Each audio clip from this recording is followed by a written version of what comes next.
Ketika melihat wujudnya, kita pasti tidak akan berani mendekat atau menyentuhnya secara langsung.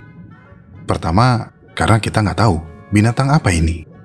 Kedua, wujudnya mengerikan. Seperti tidak ramah dan bisa menyerang kapan saja. Tapi untungnya, mereka tidak membahayakan. Karena umumnya mereka memiliki panjang tubuh sekitar 2,5 cm. Phronima adalah sejenis amfipoda yang seperti kelomang, menghuni bekas produk dari organisme lain. Tapi berbeda dengan kelomang, Phronima tidak menempati cangkang yang sudah jadi, melainkan tubuh dari organisme jeli yang telah mati.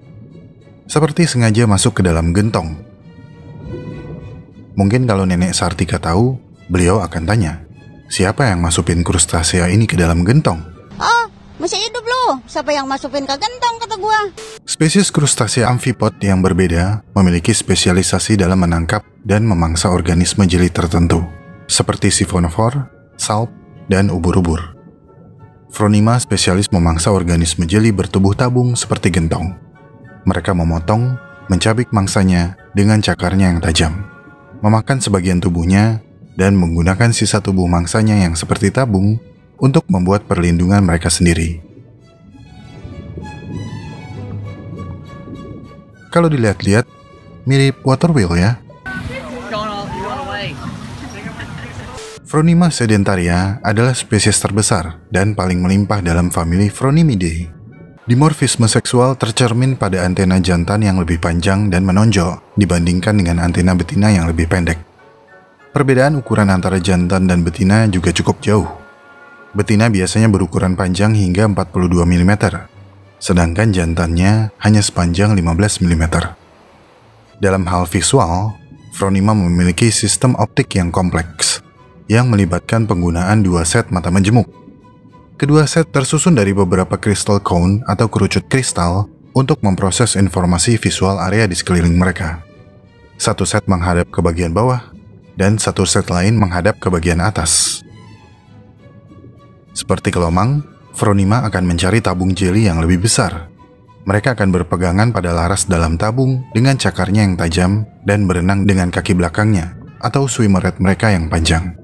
Mereka bahkan tidak meninggalkan tabungnya untuk menangkap mangsa, kecuali mangsa yang besar. Ketika mendapatkan mangsa yang lebih besar, Phronima mungkin keluar dari tabung, kemudian menarik mangsanya ke dalam tabung untuk dimakan. Selain untuk perlindungan, ada alasan lain yang membuat Phronima sangat wajib memiliki tong ini. Phronima memiliki perilaku yang agak langka di antara krustasea, di mana betinanya sangat memperhatikan keturunannya. Ketika bertelur, betina akan meletakkan, membesarkan, dan memberi makan larvanya di dalam tong tersebut. Parasit ganas ini menyediakan kereta bayi untuk anak-anaknya. Agak kontras ya, berperilaku ganas, berwajah mirip xenomorph dalam film Alien, tapi kemana-mana mendorong kereta bayi yang mirip gentong.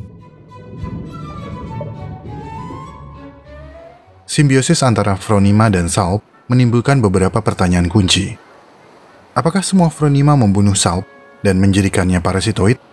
Atau ada spesies tertentu yang tumbuh bersama salp dan menjadikannya sebagai parasit? Dan apakah berselancar dalam tong ini merupakan usaha penghematan energi bagi Phronima? Perilaku ini masih sulit dipelajari karena harus mengamati spesimen yang masih hidup dan berinteraksi langsung tanpa campur tangan manusia. Dan biasanya ini hanya terjadi di lautan terbuka. Sementara itu, beberapa studi yang dilakukan terhadap salp yang telah dilubangi oleh Phronima menunjukkan bahwa tong atau tabung salp masih mengandung sel-sel hidup, sehingga mempertahankan struktur tubuhnya dan memberi Phronima rumah yang kokoh. Tapi salp yang ditinggali Phronima sudah tidak menyerupai salp hidup, hanya dengan jaringan yang tersisa. Atas dasar hipotesis ini, peneliti menduga Phronima dianggap sebagai parasitoid daripada parasit, sampai ada bukti baru yang ditemukan. Mengenai penghematan energi dengan mendorong-dorong kereta bayi, ini sangat mungkin. Ukuran dan bentuk struktur dari sisa tubuh salp sebenarnya memungkinkan Phronima untuk lebih terapung di dalam air.